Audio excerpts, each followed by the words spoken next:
Hello, everyone. Cecil Martin here. Hey, this is Hunter Henry. What's up, man? This is Max Crosby, part of Raider Nation. Hey, this is Ross Tucker, former NFL offensive lineman. Hey, it's Tyler Lockett of the Seattle Seahawks. Hey, this is Jerry Judy, wide receiver for the Denver Broncos, and you're listening to the 14-Yard NFL Podcast.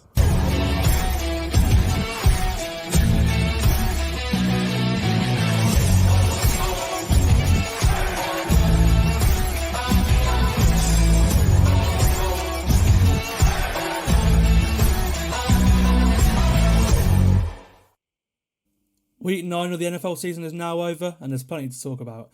This is the Full 10 Yards NFL podcast, and I am your host, Sam Moores.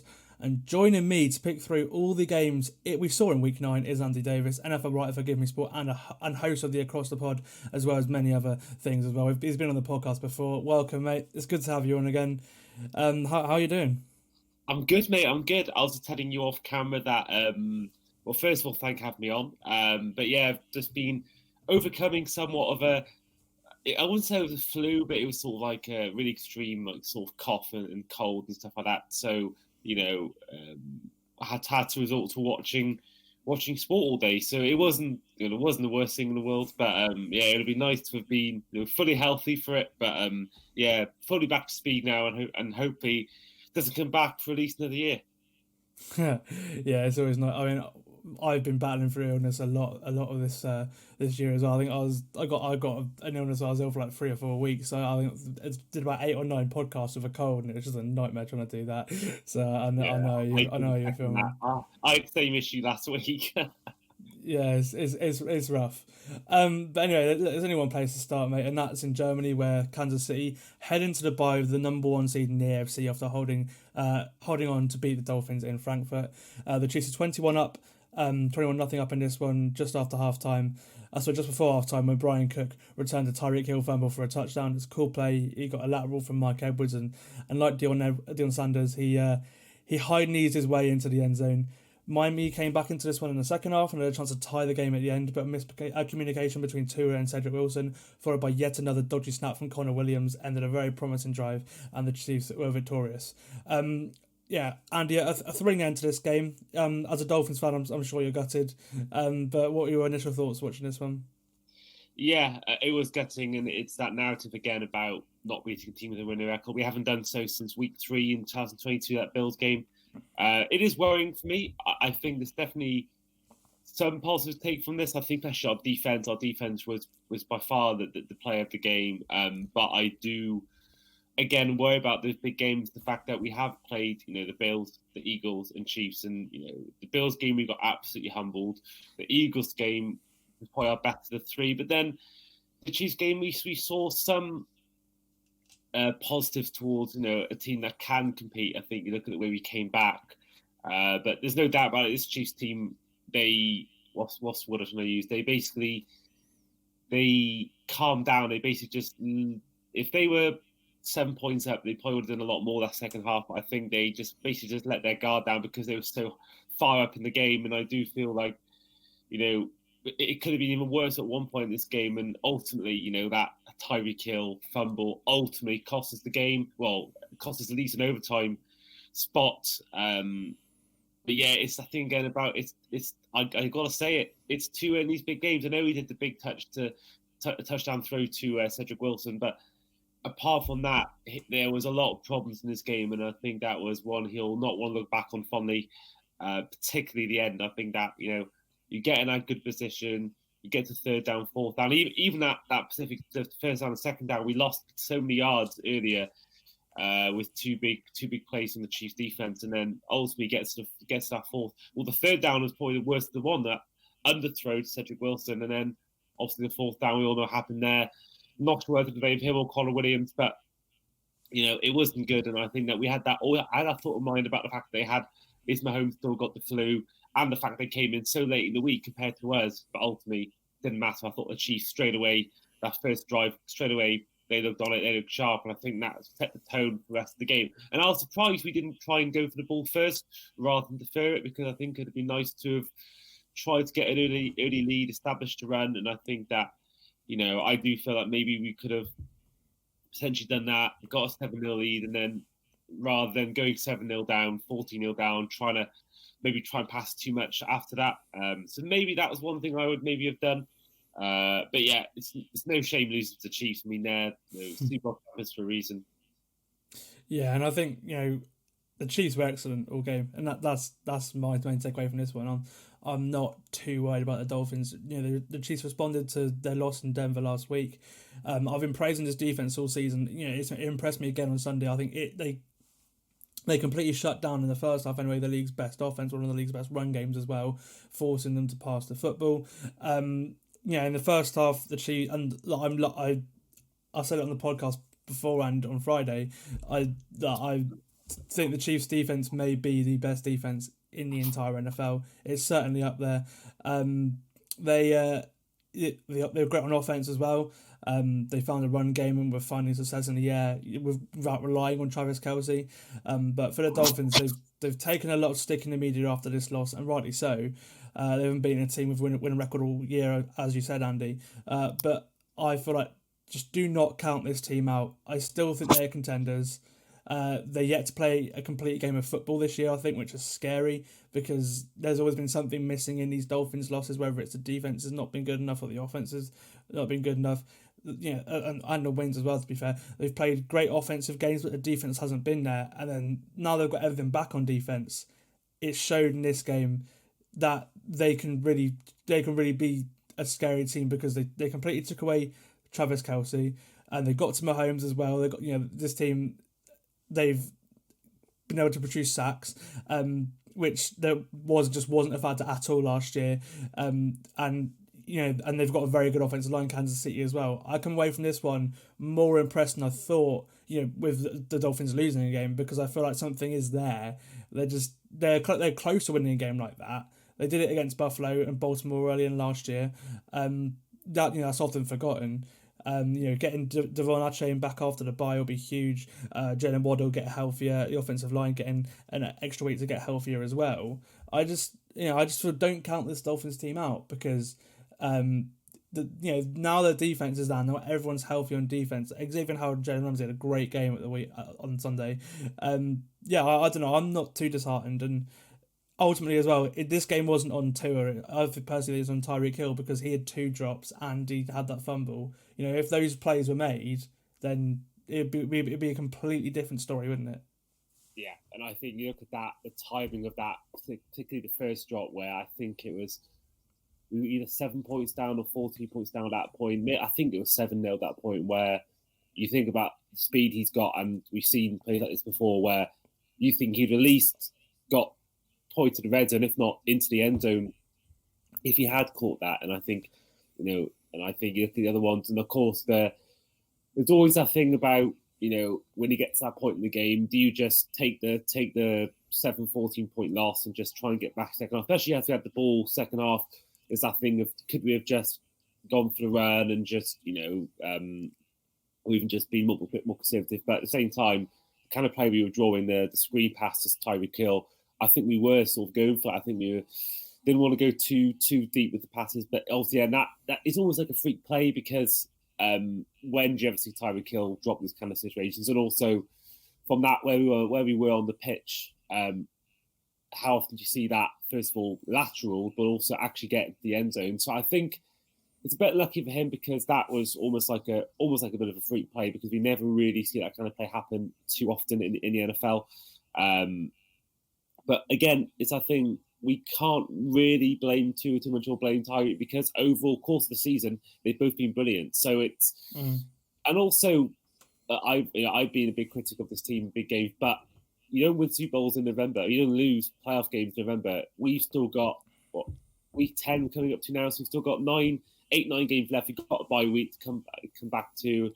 I think if we can beat the Jets when we come back from the bye week after the Raiders game, I do think that's probably playoffs confirmed. And I think that it's good to learn from this now. We'll remember the Buccaneers lost to the Saints twice in the regular season, beat them in the playoffs, won a Super Bowl. A year later, and also they lost to the Chiefs in the regular season and beat them in the Super Bowl. And I think that whilst we haven't beaten the team since week 3, who's got winning record, I think at the same time, as long as we get to the playoffs and have a good seed, I think we're a team that we can beat anyone on our day. If you've got Tyreek Hill, and let's not get Waddle wasn't playing the whole game pretty much, or wasn't really himself. So if you got them two back and you got Howard and Ramsey and everyone's back healthy, albeit everyone has to be fit to be the first to do well. But I think, again, we haven't lost the playoff game. We've just lost the regular season game. So I think if we can get to the playoffs and we play the Chiefs again, or we play the Bills again, or hopefully play the Eagles again if we get that far in the playoffs, I think we will learn from these games. And I think that will only help us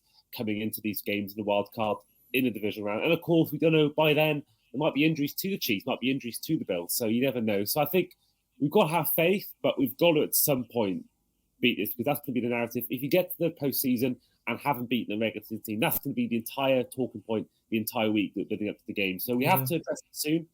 But at the same time, it's only one loss. It's a regular season loss. We hopefully will learn from that, and hopefully that will be help us going forward. Yeah, obviously massive win for the Chiefs as well. They've really got the advantage now in the AFC. To me, they look like maybe the Ravens as well. They're the two clear best teams in the AFC, and then you've got the Bengals and the Dolphins, I'd say, behind them. With there's question marks about both of those teams, but they have put together outstanding games. I think you nailed it on the head there. Just to finish as well, I think it'll be a learning experience for the Dolphins more than the Chiefs, because the Chiefs they've won these games for years. I don't think they'll take away anything from this game. They know how to win these games. They've been doing it for 5 years with Mahomes. The Dolphins, on the other hand, the way they adjusted in that second half, that another reason why that gives me encouragement, because they made the adjustments in the run game. The defense of Fangio stepped up completely in the second half as well.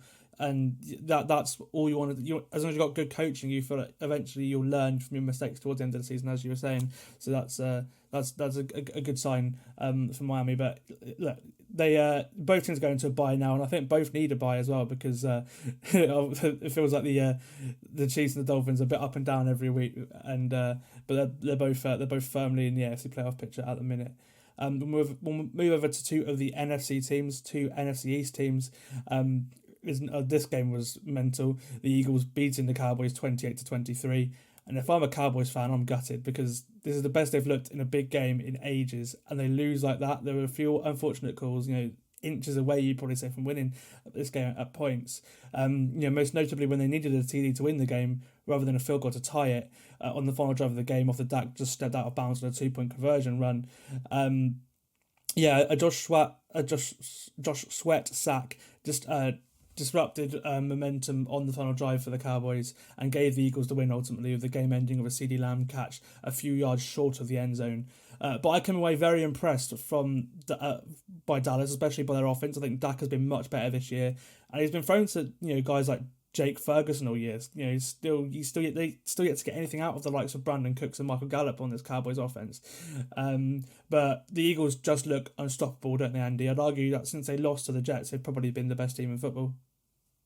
I'd agree, and I think that, especially when we've seen the 49ers in their last 3 games lose them all, and there's been lots of talk about them, and injuries have been a thing for them. But I think for the Eagles, I think they are probably, if you look for pound on a roster, I think there's no one better than the Eagles pound for pound, because I don't think Hurts has been quite the same, and I think he's taken a little bit of a downturn. But I think you look at AJ Brown, probably for me right now, if we're taking away Justin Jefferson, who's injured, probably the second best receiver in the league, and he's probably been the most informed receiver since that loss to the Jets. He's been excellent, and some of the catches he made. And I watched him play in Washington, and saw one of his catches right in front of me, and it was just one of the best I've seen in person. But yeah, that one was special.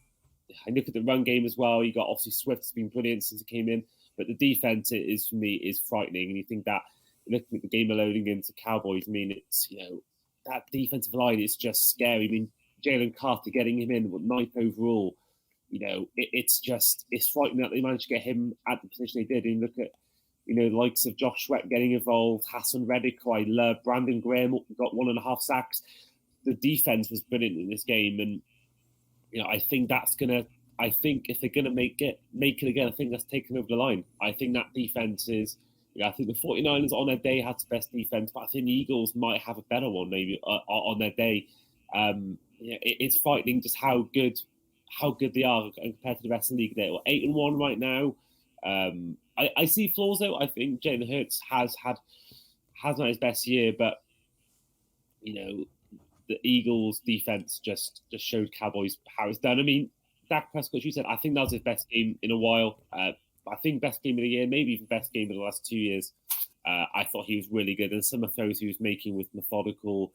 It looked like the old Dak to me. It looked like the old Dak before the injury. Maybe not that Dak that was throwing up like numbers, crazy numbers, but it certainly was.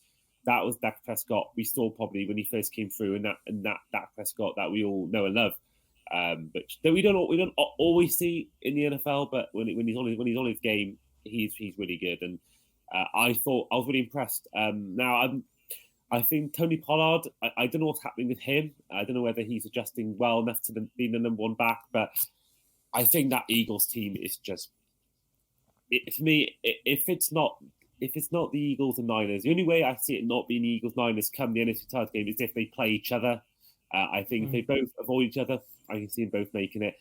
But at the moment, on current form, I'd see them winning the NFC. I said the Niners for weeks and weeks. I said they were dead set to win it. But, injuries have come again for them, and who knows whether they'll get back to what they were before. So, for me, the Eagles, it's just frightening. And I think that on their day, especially against the Chiefs, they'll look for revenge. I think they could beat anyone on their day in the Super Bowl. I think give me the Eagles to win it right now. I think that's the way I'm seeing it at the moment. Yeah, if I was to pick a Super Bowl right now, I'd say the Eagles probably beat the Chiefs in the Super Bowl. It was pretty much last year. I think that's a pretty safe bet right now.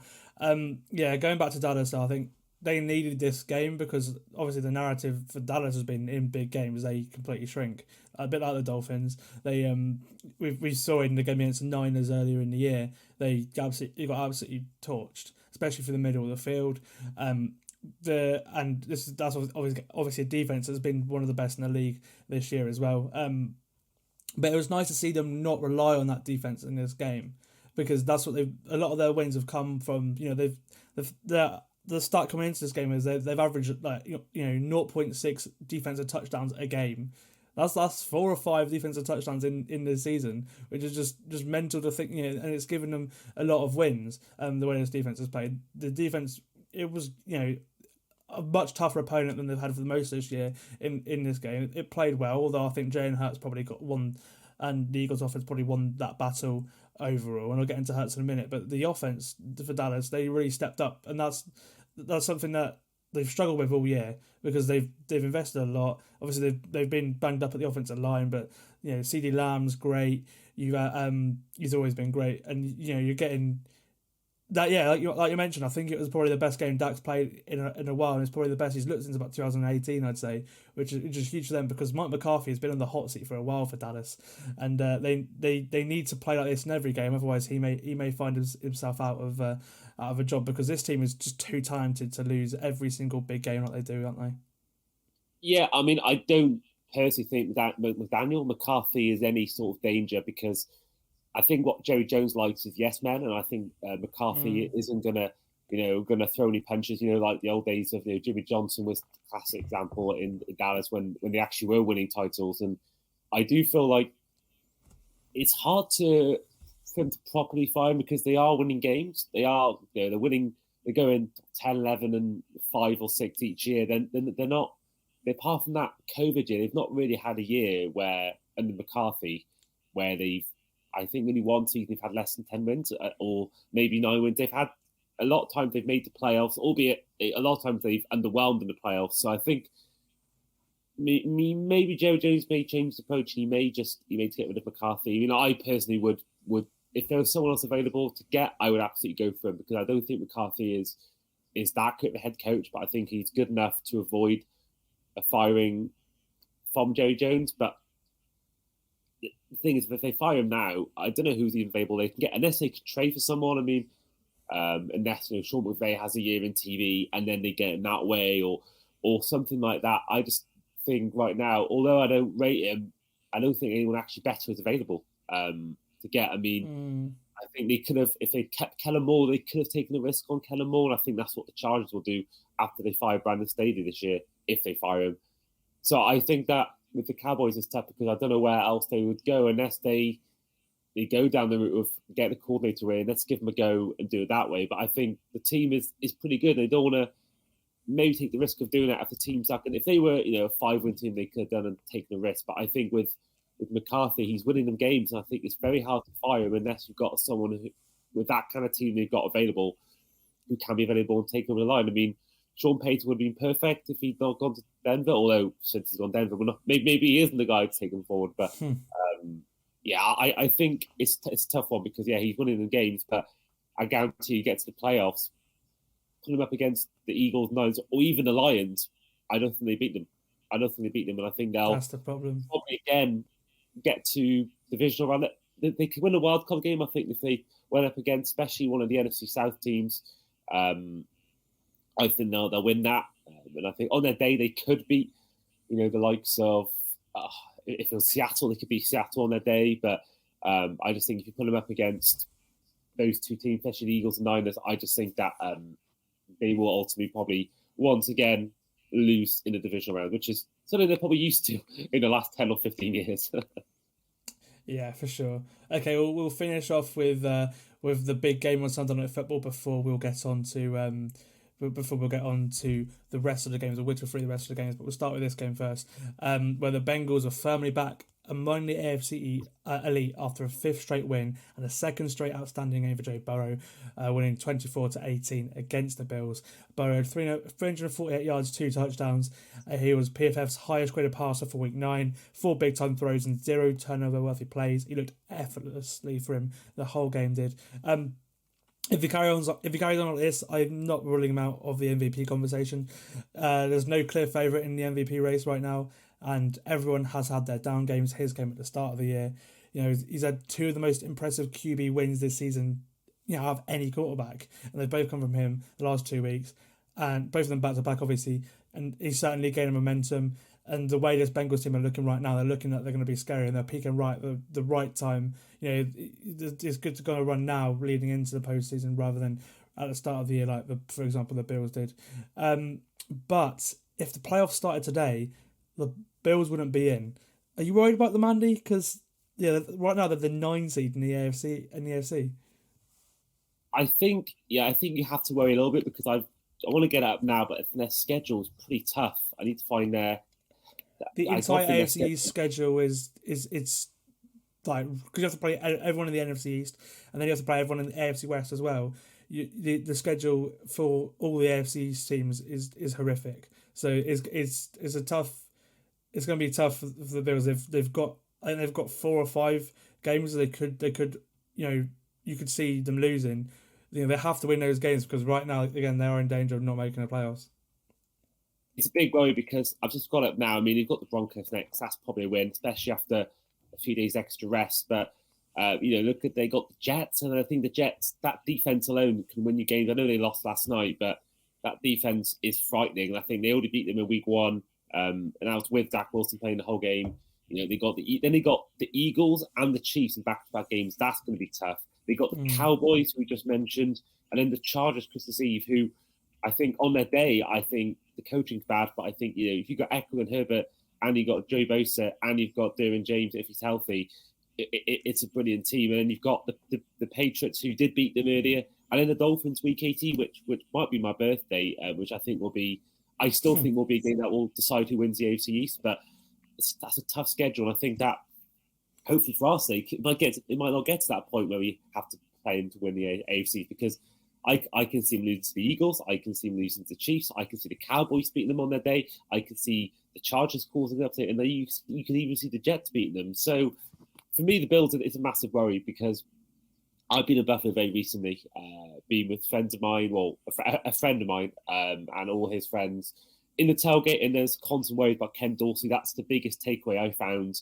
from both in the tailgate and then actually in the game itself, being around Bills Mafia, was that it's the offensive coordinator job of Dorsey again, which is letting down, because the big takeaway is that they're not letting Josh Allen be himself, not letting him be the main runner. But looking at the stats alone from this Bengals game, he was their lead rusher, but only was 44 yards on the ground, and the next best James Cook was 20.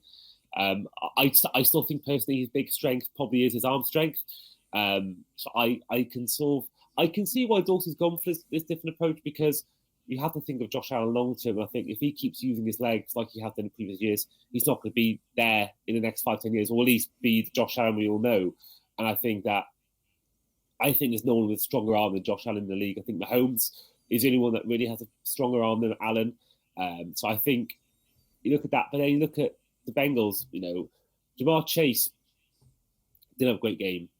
It was Tyler Boyd who, no, not Tyler, it was T. Higgins that had the best game with 110 yards. So they've got, if Chase isn't playing well, then you've got Tyler Boyd, you've got T. Higgins to come and do well. But with the Bills, apart from Diggs, I think Gabe Davis is okay, but I don't think he's anywhere near as good as Higgins or Boyd. And I think that's their worry for me, is that if Josh Allen, a bit like if Tua can't find Hill or Waddle, I think that's the Bills' problem now, is that if Diggs isn't in the game, or he's getting double covered or anything like that, I do worry about who else he's going to throw to. Kincaid has looked good, but even he had they used him a lot in this game. They used him a lot. He felt like he had about 10, 15 catches, but every time I felt like I saw him a lot. He was, but yeah, I think that's what they brought Dalton Kincaid in for. The only problem with the Bills' offense there is the fact that Dawson Knox has been injured, so you've not been able to have both of them on the field. So that's if they had Kincaid and they had Knox, and they are missing a weapon for sure.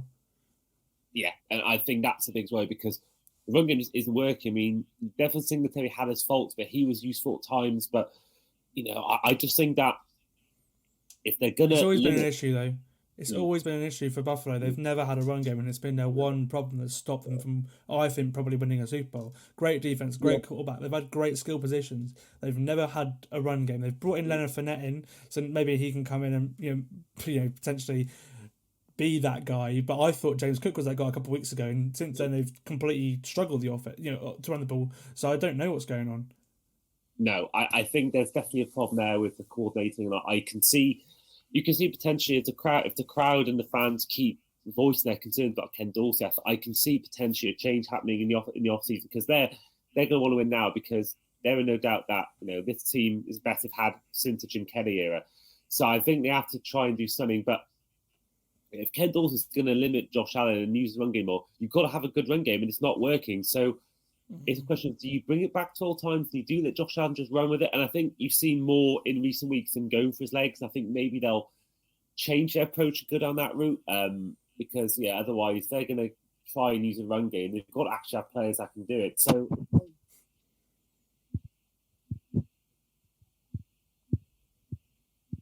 you could easily see him being 8-8, 7-8, or 9-8, or 7-6. You can't see him.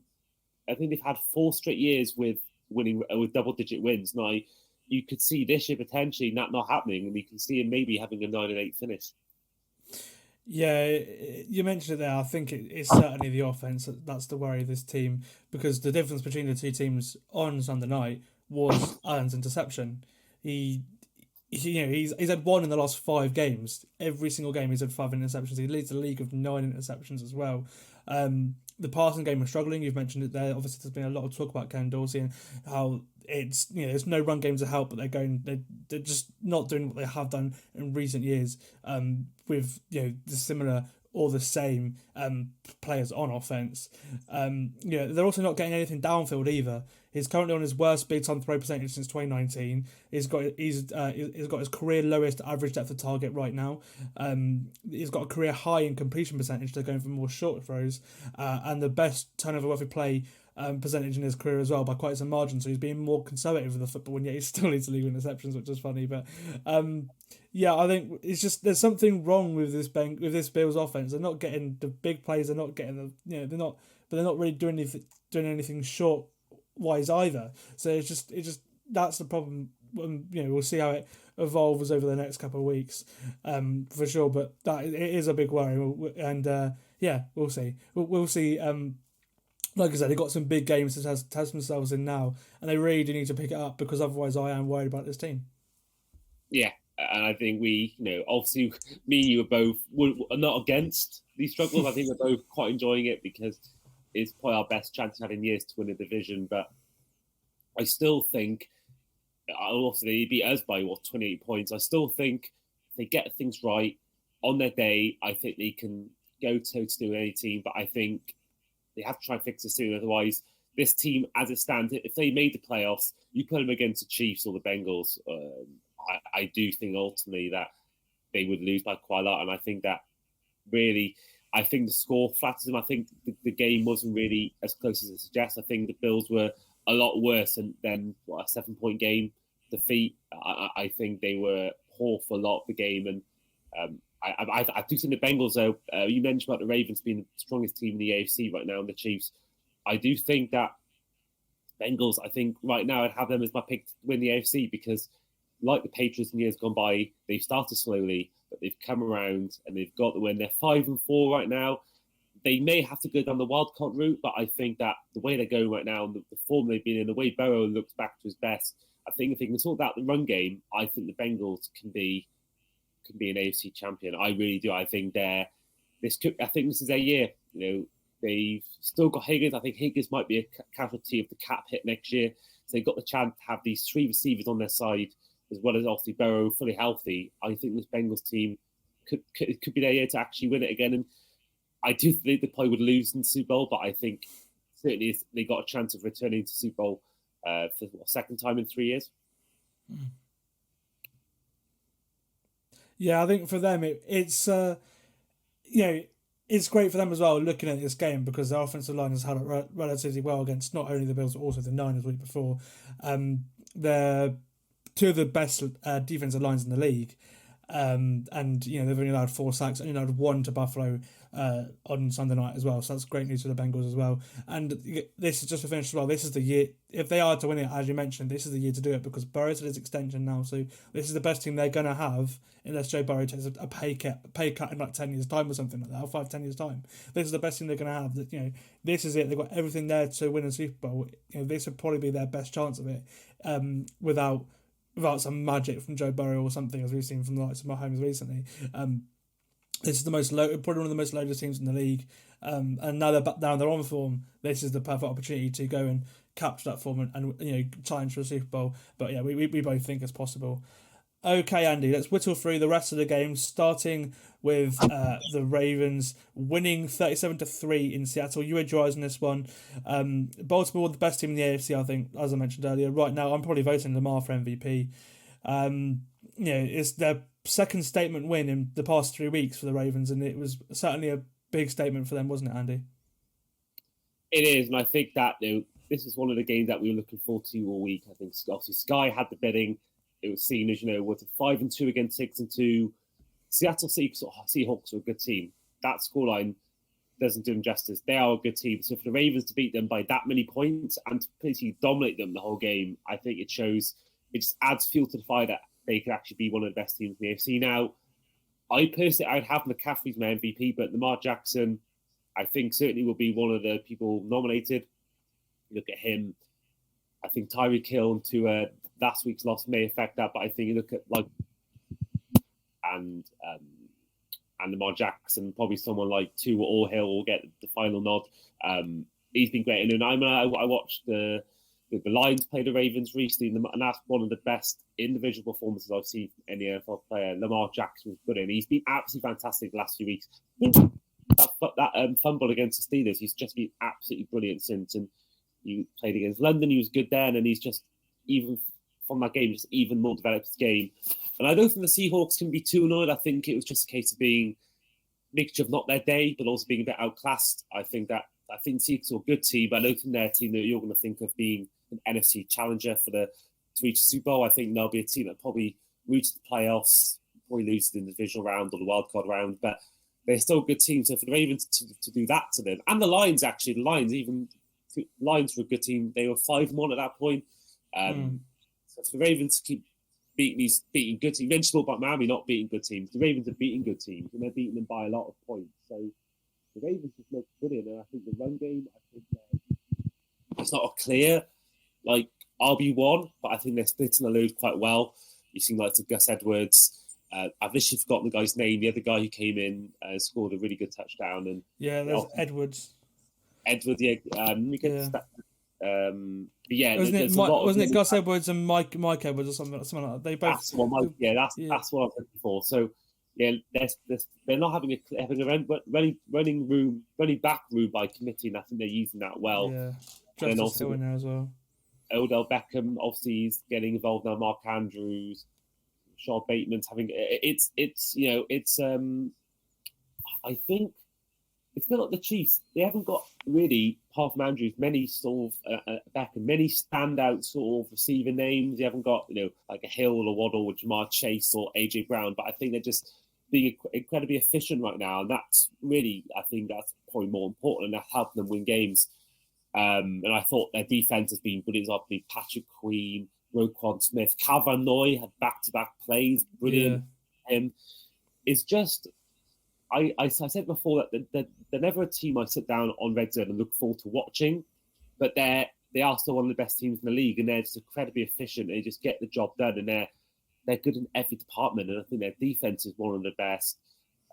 And obviously, the offense is really good as well. So for me, the Ravens, showed what they're about on the weekend, and I think that certainly, they'll be. And let's say you get unlucky and they, have a bad day off. I can see him getting at least the divisional round, and I can see him. I think if the Chiefs and Bengals somehow play each other in the divisional round, I can see it being the Ravens that make the AFC Championship game on current form. But we've seen it before. They start seasons well off, and then often, last few, you've seen it, injuries happen. It all comes. Lamar has to stay healthy. He has to stay healthy. That's the thing now. He'd get injured normally now. That is a big problem. Same with the Niners. It's a big problem is keeping players healthy. So if they can keep everyone healthy, which they haven't done in the last few years, I think they're a real team to look out for. Yeah, and I think with this one as well, Seattle weren't great offensively. That's another thing. Their defense, the Ravens' defense has been great all year. Again, I think they're a top 5 defense. Geno Smith has not been great this season. I don't think he's not had anywhere near the season he had last year. He's been okay, but he's not. I think there are plenty of quarterbacks who had a better season this year, and I think some Seattle fans are a little bit concerned right now. It was Geno Stone who intercepted Geno Smith in this one. He is someone who has had a great season. He got another interception, his 6th of the year. The Ravens safety's fourth game with one in a row. We saw him have one against the Titans in London. And ultimately, I think the Ravens are just too good for the Seattle defense. That has impressed recently. They ran all over him, almost 300 yards on the ground. And I think the final takeaways from this one is just, the Ravens are really good. And they are certainly a team to be scared of going down the stretch should they stay healthy. And I think that's the main issue there. Okay, we'll go over to a game that was just bonkers, absolutely bonkers. CJ Stroud, record breaker, broke so many records of the weekend. He had 470 yards, 5 touchdowns. An unbelievable performance for a rookie. The Bucs completely shut down the Texans' run game in this one, meaning it was all on Stroud to beat them, racking up 470 of the team's 496 yards as the Texans won 39-37. Again, as I said, it was absolutely bonkers. Especially in the fourth quarter. It was fun before the fourth quarter, but 31 points in the fourth quarter. 4 touchdowns and a field goal from the Texans running back Dario Ogunbowale after Kaimi Fairbairn went out of a quad injury. That was mental to see as well. He made a 29-yard field goal. There was a couple of fumbles recovered by each offense in there too, so it could have been even more mental. But the Bucs thought it was won. The Bucs thought they had won this shootout when Cade Otton went for his second touchdown with 46 seconds left. But Stroud wasn't finished. He found Tank Dell twice, including a touchdown on a game-winning drive with 46 seconds left to go. That was just that. I mean, it wasn't even a 2-minute drill. It was and they had no timeouts either. They had to run to the line to go and make a play off, and they got the play. They got the touchdown on the final play of the game. Mental stuff. I love watching both these teams play. Actually, I think both are really fun to watch. I don't think either will be in the playoffs, but they have been certainly entertaining this season. Both quarterbacks have been really good as well this year. I've really been really been excited by what I've seen from Baker Mayfield. He had his own game-winning drive in this one. It's just that Stroud's game-winning drive came after him. But Stroud is so good, isn't he, Andy? He's rivaling Herbert's rookie season now, certainly, isn't he? Yeah, and I think before that he was my favourite quarterback coming out of the draft, apart from Stetson Bennett. I think he was better than Bryce Young, and you all laughed at me, but you're not laughing now, are you? He's been brilliant. He's been excellent. I think that have one interception the entire season in 8-9 games for someone who's as a rookie, there's always that thing about... He should have had a couple more. It's not like he's been a bit lucky that he's in one interception, but yeah, it's still a good start. Even so, the fact that, a lot of rookies, they struggle with their rookie year, or a lot of times they don't even play, they get benched. Like you see a lot of quarterbacks. There's always that debate about, do you start them straight away? Do you bench them for a quarterback and let them sit for a year? He's just come in and been brilliant. He's looked...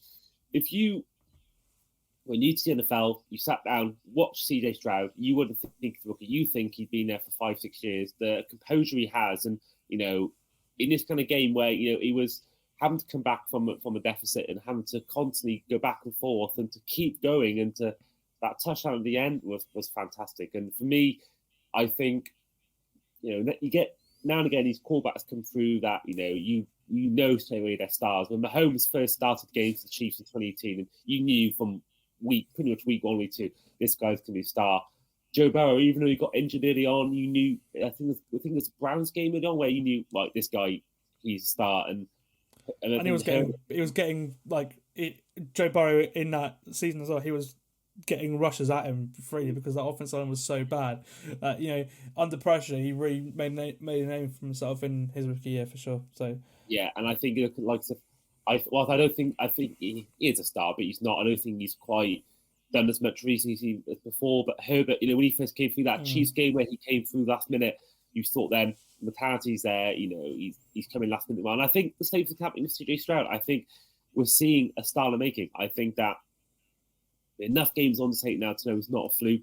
I think Will Levis is in that camp where maybe that one game was a fluke, but every game he's been brilliant, and every game he's looked really good. And I think he's not come into a Niners team. He's not come into a team that's loaded with elite players. He's come into a team that had the second overall pick for a reason. He's looking really, really good. And I think that, I'm fully aware that he could just be, like an RG3 sort of season. But, if he keeps this going, you can see in the next 5-10 years being that guy for Texas. And I think that, everyone moaned about them, not going for number overall pick and winning games and losing that chance to trade down with the Bears, but it's also trade down with the Panthers. The Bears did. I think they've done well. So they traded up to get Will Anderson the 3rd overall, but look at right now, I think they probably knew straight away they had the guy there. They probably knew he was going 2nd overall in Stroud, and I think, you have to commend them for picking him because he's just looked, I think, unbelievable. And I think they've got their guy. After the whole Deshaun Watson fiasco, I think they've got their new quarterback, and I think he's going to be there for 5-10 years, injury detracting, and I think he looks really good, and I think that it was a brilliant game. I think Baker, you saw his face when Stroud threw that 5th touchdown pass. He just knew he couldn't win the game. He just knew there's no way I'm winning this game because this guy's just been too good today. And got to commend. Yeah, Baker. And Baker was really good as well. That's the thing. Baker Mayfield had he probably had a top 3 quarterback performance this weekend, and he ended up losing, which is just mental. But it's just how good Stroud was. I think that it's look back at these performances. That I think that's what people look back on in the future and know that's what, and they'll say that's when people knew he was going to be a star. And I think that's the game that they'll look back on in the future. Yeah, for sure, and I think it helps as well that he's in such a good situation that he's in a San Francisco offense with Bobby Slowick being in San Francisco last year. Obviously, it's similar to Miami. It's a very good offense for his skill set, which has certainly helped him for sure. Right. Okay. We'll go to Minnesota now. Well, Minnesota came away 31-28 winners in Atlanta, where freshman trade Josh Dobbs came in after rookie Jaron Hall took a big hit and he was taken out for a concussion check. He didn't know the playbook or his teammates, and he straight up balled, firing Minnesota to a comeback victory. It started with a fumble. He should have had an interception too, but after that, you would have thought he'd been there for a year, wouldn't you, Andy? You had your eyes on this one. What did you see from this Vikings win? What a game this was. I mean, I had a friend who was a Falcons fan, Rob. He's been on my podcast before, where he was going to his first ever Falcons game in Atlanta. What a game he played. I know they lost, but what a game to pick that was. Yeah. I think that performance from Josh Dobbs for me was one of the more entertaining ones of the week. I've never seen one with more ups and downs, because you look at the fact that he wasn't starting the game, which I was surprised about. I thought he's done enough at Arizona this year to prove that and over the last few years to prove that he should start over Jaron Hall. But obviously got his chance, and there was times in the game where I think he had a few fumbles. I think it was 3 in total we had, and he was looking a bit shaky. We're thinking, I was only thinking at one point, did Josh Jacobs look good because he's on a bad team, and maybe being on a better team he's going to look worse. But then there was a point where he just flicked the switch and it just completely changed. And he had a wonderful day. And looking at the stats now, I mean, he had 158 yards, 2 touchdowns, 0 picks. I mean, he was really, really good. He had that rushing touchdown as well. And this is exactly why he's been on. I know he's been on 5 teams since week 15 last year, but it's exactly why teams keep picking him up, because he's clearly a fast learner. I know.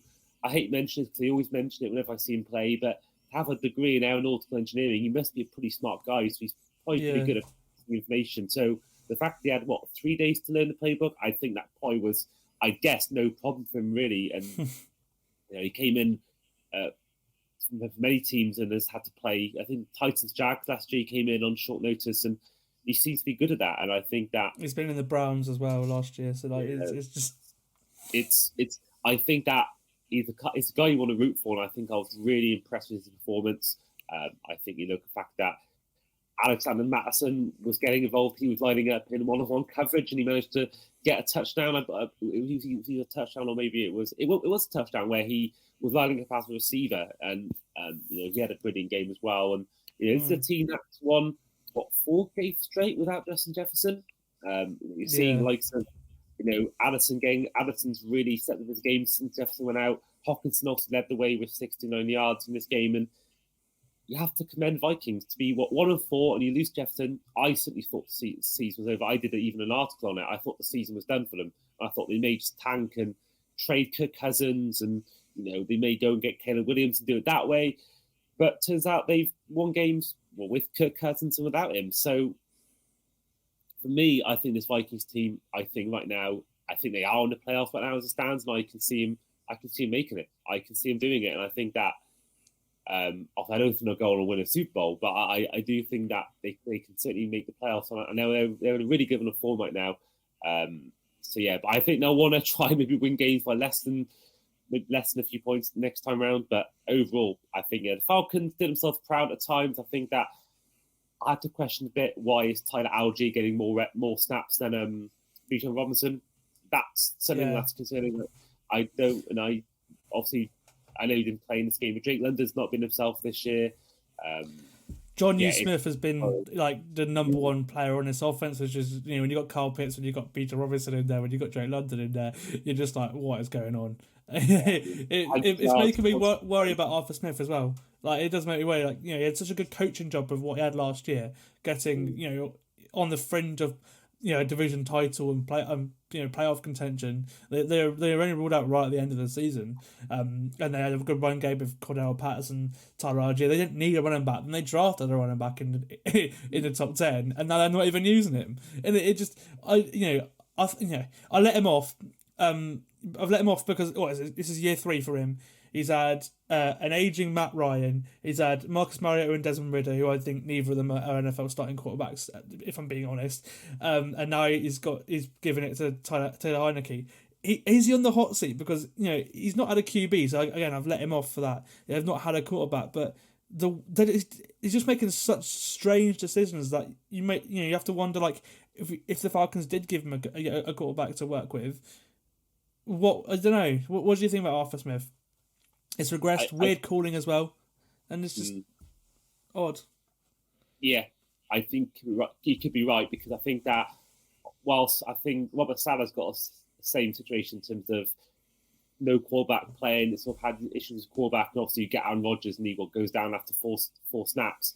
But at least he's not making decisions like Arthur Smith. I think that's why Saleh will get a year off, and he'll get sort of. But also, his defense plays so hard as well. That team was well coached. That's the thing. I think that's what's going to get him that sort of get out of jail free card. I think that you look at a head coach. If you're first or second year job, you get especially if you're first time head coach, you get sort of a get out of jail free card, because you think, okay, I think third year is when you can't really make mistakes again. And I think with Arthur Smith, I was really impressed with him after year 1 and 2. But as you say, it's a strange decision. I mean, why are you training for? Why are you getting running back that's so highly thought of, so high in the draft, with how the running back position's devalued in recent years? So then, I like Algier, but to then use Algier more than Robinson, it seems crazy. And there was one game where London got, I think, 0 targets. I think there's definitely concerning things. I think that whilst I do sympathise with him in a way because he hasn't had the luxury of having, a brilliant quarterback. But then Shanahan has got Brock Purdy, and Brock Purdy he's not a Jalen Hurts. He's not Mahomes. He's not a Josh Allen, and he's playing well with what he's got. And I think that, whilst on the one hand, I think you can blame lack of quarterback. At the same time, I've seen other head coaches make bad quarterbacks look okay and look serviceable. I mean, Josh Dobbs, he isn't an elite quarterback by any stretch of the imagination, but he's made it work in 1 week already in Minnesota. So I think Arthur Smith, I can see him maybe having that 4th year, but I'm not going to be shocked and stunned if Black Monday comes along after the finish of the regular season and he's gone. I would not be shocked any stretch of the imagination. Yeah, I agree with you there. Okay, we'll go to New England now, where they lost another game with the Commanders winning 20-17. They're now 2-7, and an interception for the Commanders defense ended a fun back and forth game. Actually, I quite like watching this one. I like Sam Howell. I do. I thought the New England defense played very well yesterday, and it impressed me how good he looked against it. He was one of the best quarterbacks on Sunday for sure. He had one bad play that went to Carl Duggar for an interception in the end zone, but other than that, I think he was really good, carrying on the last couple of weeks where he has also been very, very good. The Patriots are done. They're like I don't even know what I can say about them at this point. They're probably one of the worst teams in football, other than maybe the Bears and the Panthers are worse, but they're certainly up there, and the Giants potentially as well. But I can't wait to see what both teams do this off-season. That's what I'm looking forward to, because they both have a story, or two, a big story or two with the way both teams are going. Obviously, Washington, new ownership, trade away they got loads of picks now. They trade away they've got a cap room as well, new coach potentially. They've been rumoured to go and get Bill Belichick via trade. I don't know if you saw that, but that was a rumour. And New England as well. They're stuck in a situation now where they have completely neglected the offensive side of the football, and because of that, they're looking horrific. Especially after losing their 2 best defensive players in Matt Judon and Christian Gonzalez. They're just stuck in a hole, and what do you think happens with this Patriots team over the next year, or because end of this season and into the next off season? And what do you think happens with Belichick? I think that's the main thing here, because they're stuck. They are, and this is the exact result of years and years of bad recruitment, bad drafting, and now you haven't got someone like Tom Brady to gloss over those cracks. I mean, there was problems even before Brady left. I don't think they ever drafted a Pro Bowl receiver. I don't think they've done it for years. Actually drafted one, and there's been years and years of bad picks. Look at Nikhil Harry in recent years. Sonny Michel, another one. He didn't really have an impact. They're two first round picks straight away. That didn't work out. Yeah. I mean, Michel did obviously have the only touchdown in that Rams Super Bowl win, so he's a little bit of a folk hero there. But let's be honest, a bit like J.J. after that one season, he wasn't great after that at all. And I think that there's been years and years of these bad draft picks, bad decision making, and but Tom Brady was there to make it seem okay. Now he's gone. And Mac Jones, I think we all know he's not Tom Brady. Right now, he's not Josh Dobbs on Cohen for me. He's not playing well. And now, with Belichick, I think that I'd be a lot more certain of getting fired if it wasn't that new contract he signed till 2027. But Kraft isn't getting any younger. He's going to want to try and win now, because he's probably, no offense to him, probably not got enough time to still be there for a rebuild. So, and he's obviously a very wealthy man. I can see, despite the contract, if it keeps going the way it's going, Bill Belichick, like the Raiders doing with McDaniels, I think they're just going to get rid of him. I can see. I think it's a bit like back in the day, that thing of Arsene Wenger at Arsenal.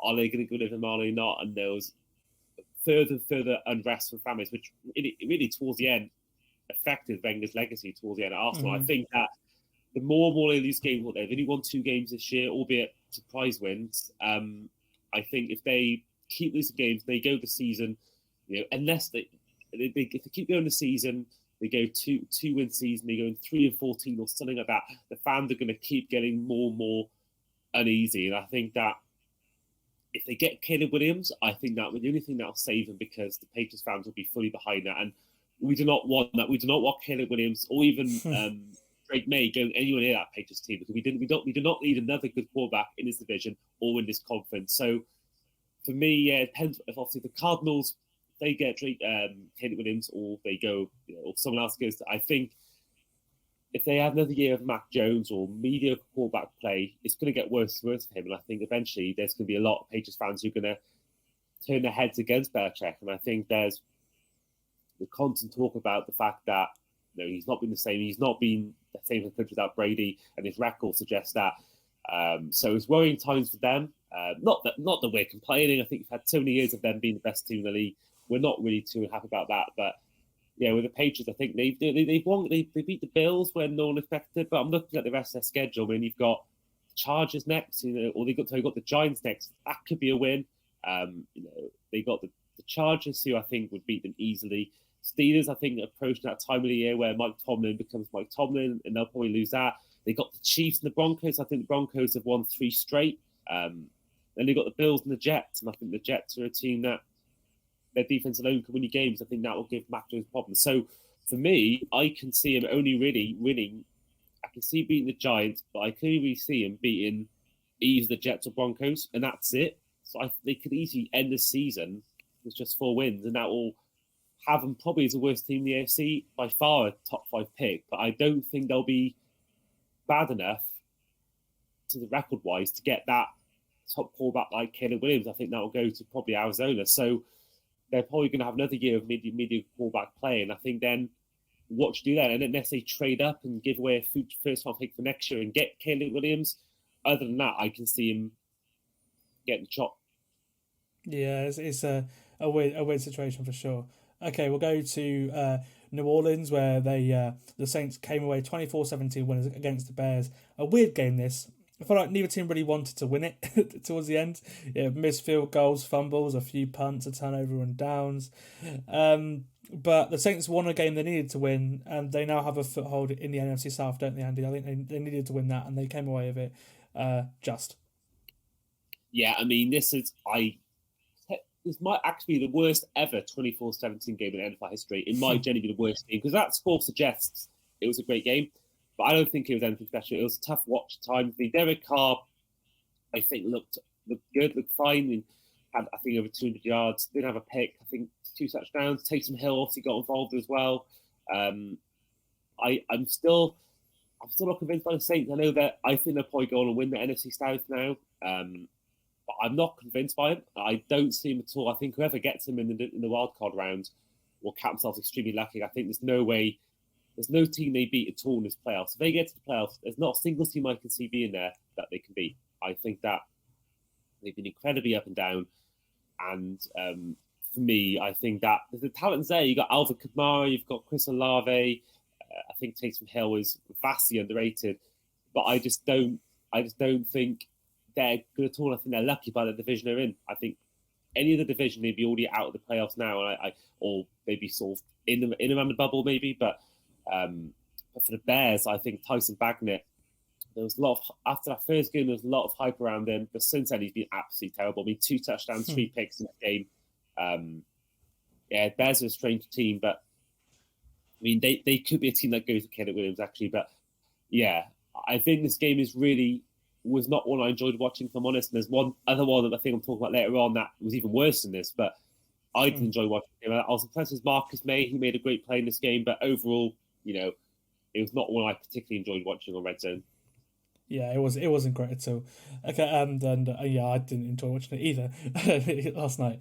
Okay, we'll go over to Carolina, where the Colts come away from the Frank Reich revenge game victorious, 27-13 winners. And yeah, a bit of an ouch for not only Frank Reich but also Bryce Young. He threw 2 pick sixes to Kenny Moore. The last one of the 2 was the worst. He had another interception in garbage time too.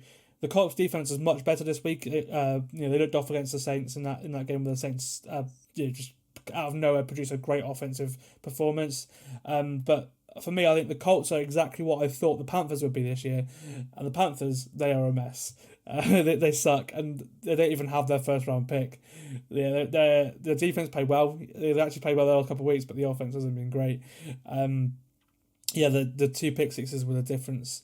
And I actually thought, other than that, Bryce looked okay, but he just looks so small. He's got a terrible offensive line in front of him. And I wonder what's the future of the Panthers. Could Frank Reich be fired? After 1 year, Scott Fitterer, the GM, he's been there for a couple of years, and his picks haven't really turned out. This team just, for me, needs a complete overhaul, and I feel sorry for Bryce Young. Really, I think I look at this team, and they're not good at all. There's a reason why they've won 1 game this year, but because they traded away their pick to Chicago, they're kind of stuck. They're in a really bad spot, aren't they, Andy?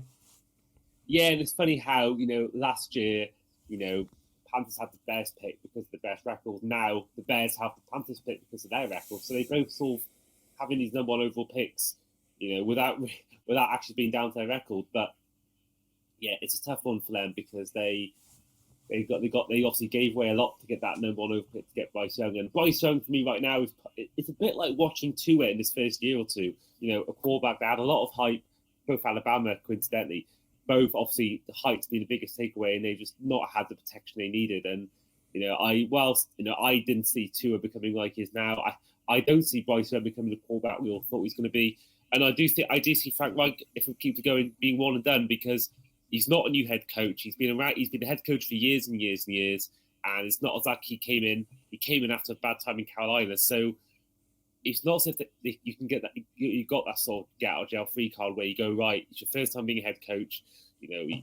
There's some teething problems, and I know he's the new team and new players and all that, but this is a guy who's been in the league for years and years and years, so he knows what the league's about. And to be at 1 win after 7 games, it's not that bad a team. You've got Adam Thielen, DJ Chark, you've got Chuba Hubbard, and it's not a bad Miles team. Sanders, Hayden Hurst. There's some good. It's not completely trash. They're not nowhere near as bad as that record suggests. And he was improving. Until this week. So maybe there's some hope there. Panthers fans probably will tell me that but I can see, especially as Frank Reich is no more as a defensive coach, we've seen how Tua's improved with a more offensive-minded coach, and I can see potentially if there's someone available they know they can get. If I can't think what the guy's name at the Lions is, if he's available for next year, maybe try and get him. But otherwise, and they are stuck because they haven't got they can't tank because they haven't got a pick to dash with to kind of win games and they're still losing. So it's not a good way to look at.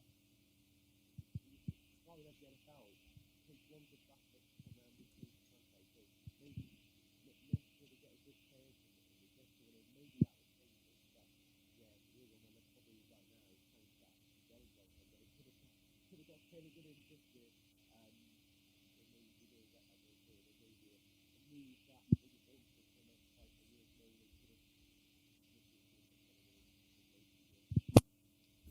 Yeah, I think with them, I don't know what they're going to do, but they're kind of stuck, and I can see them hitting reset button after year 1 already at this point. A team that has already hit the offset button and the reset button is the Raiders, and they actually had their best offensive performance all season to win 30-6 over the Giants. It was Antonio Pierce's first game as interim head coach, former Giants linebacker as well, which is quite funny, getting the win over the Giants. The Raiders' defense played pretty well too, helped them to 3 of their 4 wins this year, and it showed again. But the main storyline for this one is that Daniel Jones left us in the second half with an ACL. He's out for the year, so it was a battle of 2 rookie QBs between Tommy DeVito and Aidan O'Connell. And at this point, I'm convinced the Giants are probably going to move on from Daniel Jones 1 year after this contract, even if they don't get a top pick, but it looks like they're probably going to get a top pick.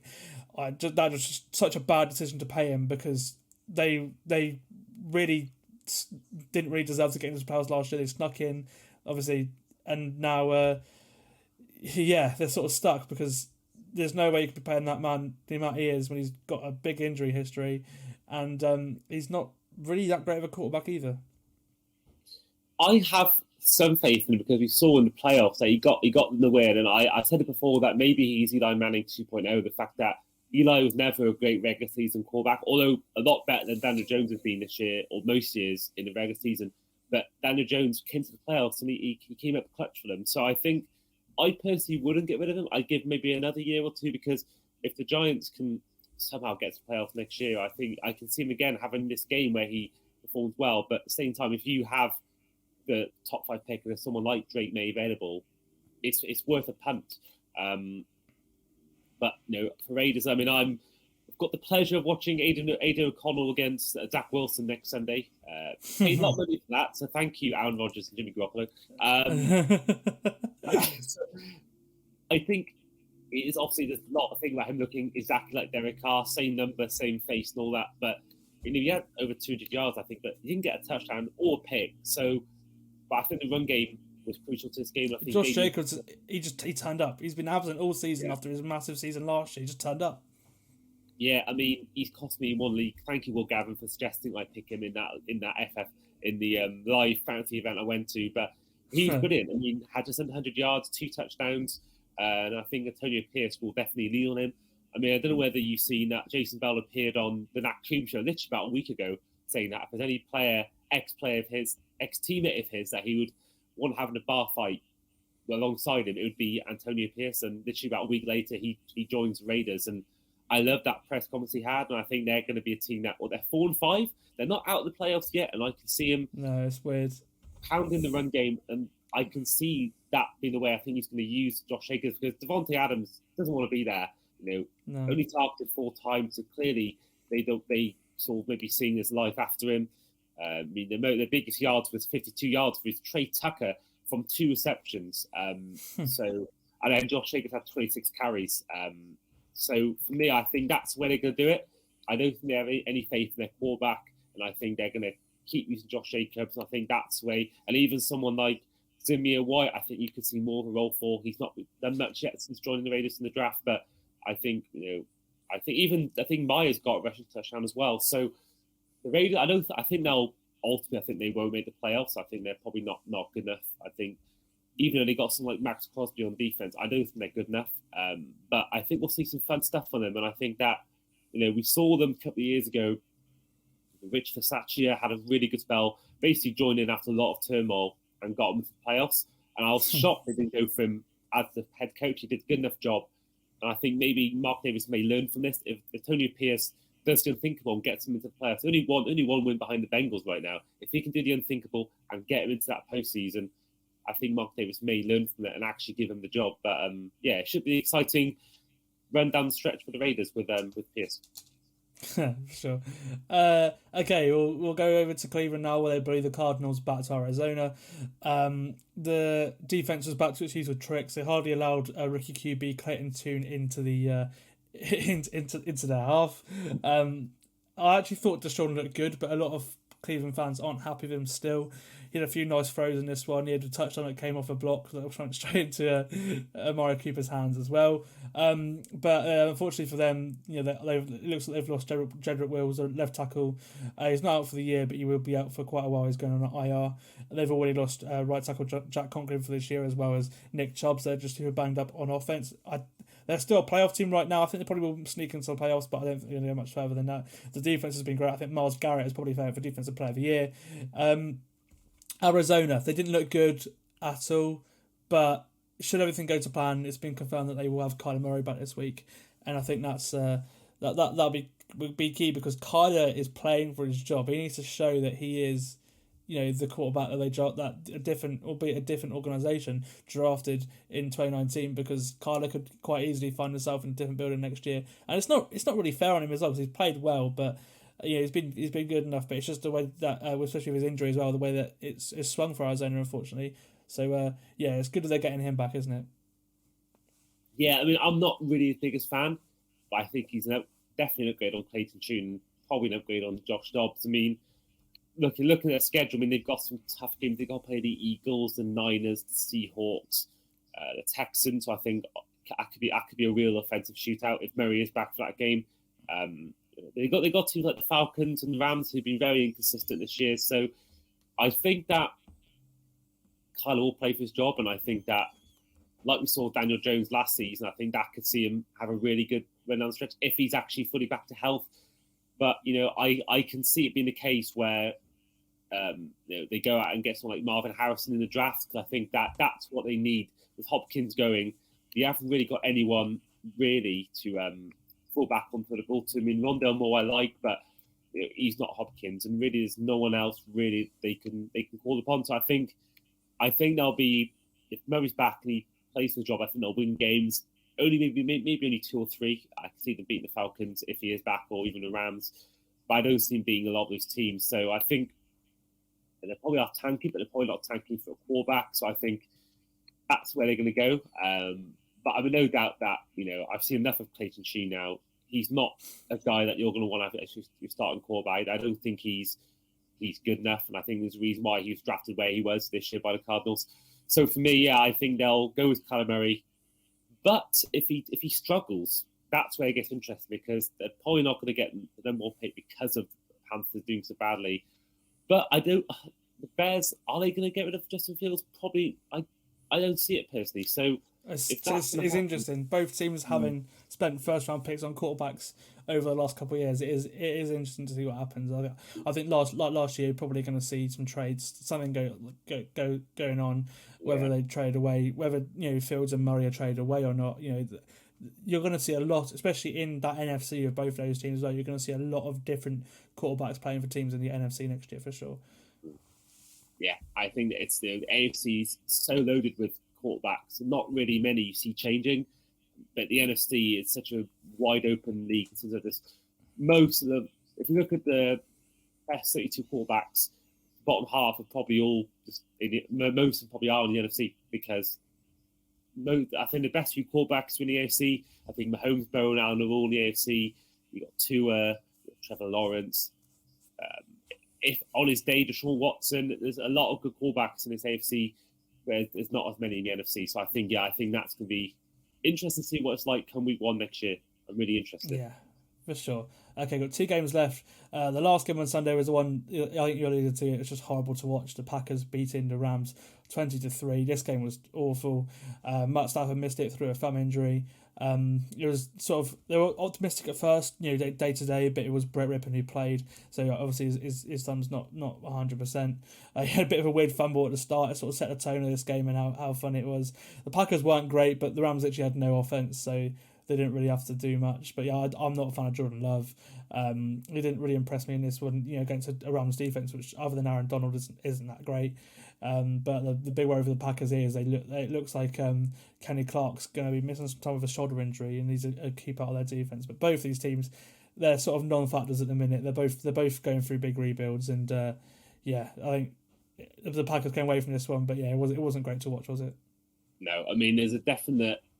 You do think you've had the Cardinals, so you had the Falcons against the Vikings, you had the Cowboys against the Eagles, you had the Buccaneers Texans game, 3 amazing games. Then you had Bears Saints, Raiders Giants, and this one. I mean, there was real sort of topsy-turviness, and even Cardinals Browns were 27-0. A real sort of hot and coldness to the games on Red Zone, but I think the Packers, they're not who we thought we were, but I think they're definitely.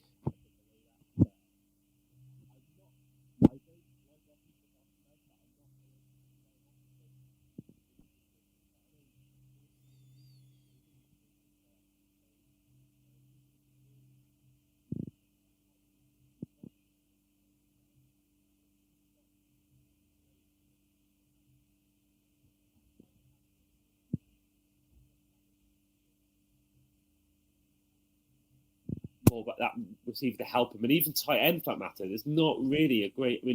I mean, I think they've got some good young tight ends, but none of them really done it yet. So for me, he's been not great, but he's not had the best help to throw to. So for me, I think he needs this year to learn. But I think next year they need to go and get him. I mean, it's the Packers. They didn't do it as Rodgers. They can get him a receiver in the first round? Probably not. They got Christian Watson, to be fair.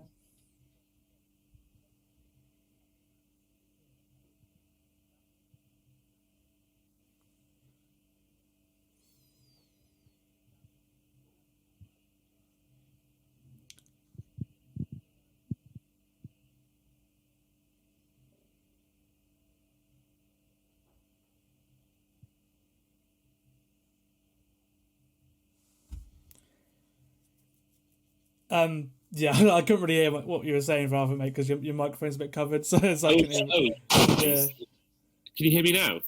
yeah, I can hear you now. But yeah, I didn't really hear what you were saying about the Packers. Oh, apologies. I was just saying that I didn't think the help was great in Green Bay. I just don't think that. I think apart from Christian Watson, I don't think they've got many great help. I mean, you've got Jaron Reed and Dobbs. I think they're okay, but they're not elite receivers. And I think tight end room has got a lot of good young tight ends, but none of them have really shown it yet. And I don't think Matt LaFleur has been good really without Rodgers and Adams yet. I think there's definitely Matt the fraud circling around.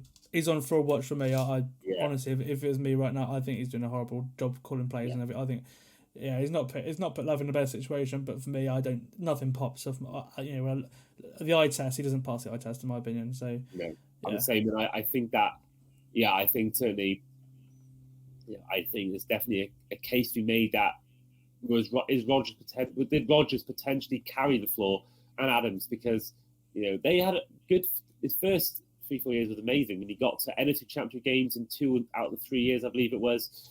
He had a good start to life, but Davante Adams goes, then you start seeing a decline, and Rodgers still had the 8th or top 10 for yards and touchdowns in the league. He was still have had his worst season for anyone who's any of his seasons where he's had.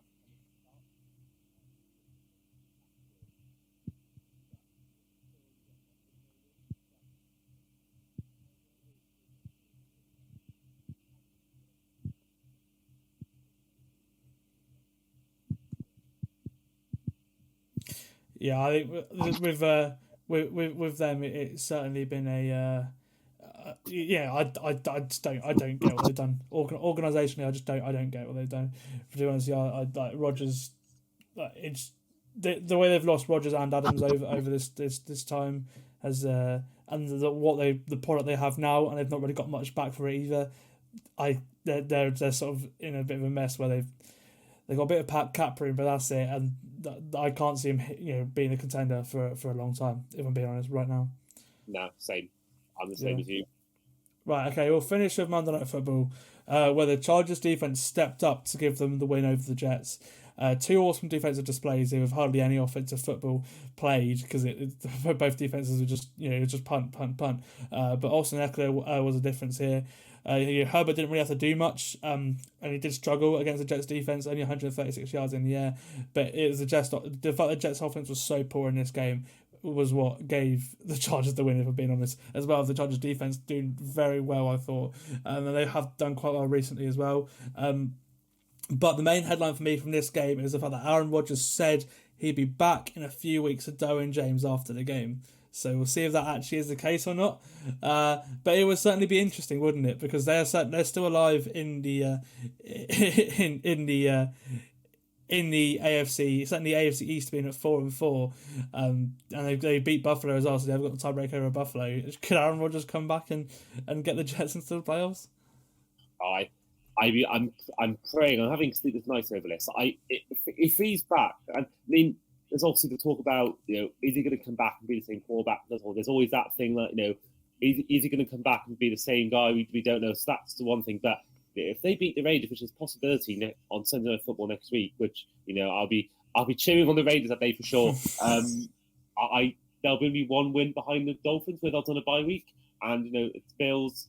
They're playing the Broncos, they might win that, but the Bills have got that tough schedule we mentioned earlier. So the Jets worry me, and I think that if they can make the playoffs, if they can sneak in, and even Rodgers is half off, he'll get better and better, healthier each week, and that's my worry, because they were my pick to win a Super Bowl before the year started. Because you look at that team, you got Breece Hall, you got Garrett Wilson, and that defense alone, all they're missing is a good quarterback. And Zach Wilson, we've seen enough of him now. He's not the guy. He's not good enough. He's not good enough to be a starting quarterback.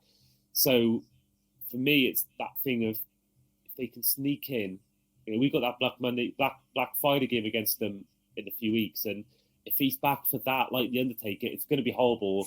And I think that team, if he's back to even last a couple of years ago, if he's back to half his best, he played well last year. Even last year, his down year was still a career year for most quarterbacks. Like, Yeah, that's what Green Bay failed to understand. Yeah, that's the thing. And I said before that he was top 10 for yards and touchdowns. I think he was 8 for 1 and 11 for the other in the league. He had more yards than Tom Brady, more yards than Justin Herbert, I believe. And he had more yards. I know he got concussions, but more yards than Tua and more touchdowns. So, and he's an MVP candidate. So, yeah, it wasn't as bad as everyone thought. It was just bad compared to his normal. It wasn't as bad as people thought. Coming off 2 MVPs, that's the thing. You came over to two MVPs to that, but again, like that's still a top. He's still a top 10 QB last year, so it's like. So if you get that with that defense you've got and how good they've been in games, it's a huge worry. And I think that if you're watching this podcast right now or listening to it, and you're getting on any sort of betting website and you've got a Super Bowl prediction, bet the Jets now. Now's the time to do it. When he's not playing, now's the time to do it. Bet on it now. Put a 10 on it, put a 5 on it. So I think if he's back and he's actually is healthy, like he's saying he is, which defies all modern medicine, you know, that watch out for them, that's what I'm saying. Not only for the division, but I think they could even win the AFC. Imagine. Right, Andy, thank you for coming on the podcast. It's been great to have you on. A few technical issues there, but I'm sure it was fine. But yeah, cheers for coming on, man, and we'll have you on again.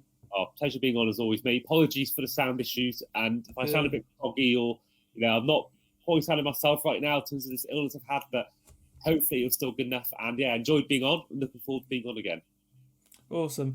We'll see you next time for our Week 10 preview. God, Week 10 already. I don't know. It's gone so fast, hasn't it? That's terrific. Yeah.